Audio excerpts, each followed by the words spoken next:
বৈষম্য বিরোধী শিক্ষার্থীদের উদ্যোগে আয়োজিত মার্চ ফর ইউনিটিতে যোগ দিতে ছাত্র জনতা জড়ো হচ্ছেন কেন্দ্রীয় শহীদ মিনারে। সেখানে আছেন সহকর্মী মেজবা হাসান। মেজবা, মার্চ ফর ইউনিটিতে শহীদ মিনারে লোক সমাগম কেমন দেখছেন?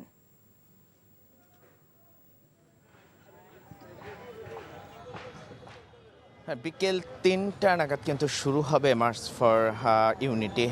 সকাল থেকে কিন্তু সাধারণ শিক্ষার্থী ছাত্র জনতা কিন্তু এখানে জমায়েত হওয়া শুরু করেছে। আমরা যখন শাহবাগ মোড় হয়ে আসছিলাম, আমরা দেখছিলাম যে টিএসসি সহ বিভিন্ন এলাকায় কিন্তু খণ্ড খণ্ড মিছিল নিয়ে এখানে আসার প্রস্তুতি নিচ্ছেন অনেক জায়গায়। এখানেও কিন্তু লোকজন আসা শুরু করেছেন।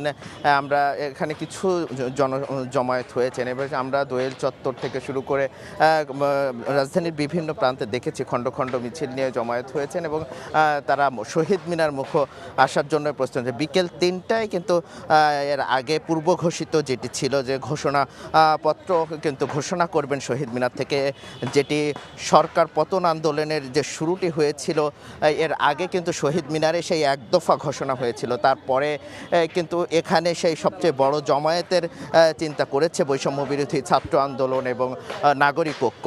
এছাড়া যদি বলার চেষ্টা করি যে এর আগে কিন্তু ঘোষণাপত্র যে আগে পূর্ব ঘোষিত অনুযায়ী সেটি ছিল এবং পরবর্তীতে গতকাল রাত 1টায় এটিকে পরিবর্তন করে মার্চ ফর ইউনিটিতে রূপ নেয়।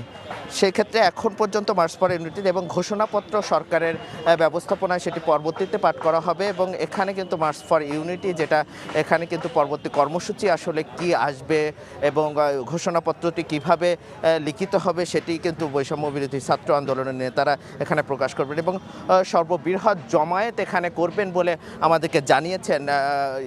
এর আগেও কিন্তু বলা হয়েছে বৈষম্য বিরোধী ছাত্র আন্দোলনের পক্ষ থেকে। এর আগে আমরা দেখেছি যে জুলাই আগস্টের গণ অভ্যুত্থানের সময় যে ছাত্র জনতার যে দ্রোহযাত্রা, সেই দ্রোহযাত্রা কিন্তু এই শহীদ মিনার থেকে শুরু হয়েছিল সবচেয়ে বড় জমায়েতের মাধ্যমে এবং আজকে যে বড় জমায়েত হবে এবং বড় জমায়েতের মধ্যে যে ঘোষণাপত্র পাঠ করার কথা ছিল সেটি না হয়ে মার্চ ফর ডেমোক্রেসির নতুন যে কর্মসূচি তার মধ্য দিয়ে কিন্তু বৈষম্য বিরোধী ছাত্র আন্দোলন আগামীর বাংলাদেশের যে রূপরেখা সেটি কিন্তু তারা দিবেন। এই ছিল শহীদ মিনার থেকে সবশেষ। জানছিলেন শহীদ মিনার থেকে মার্চ ফর ইউনিটির খবর।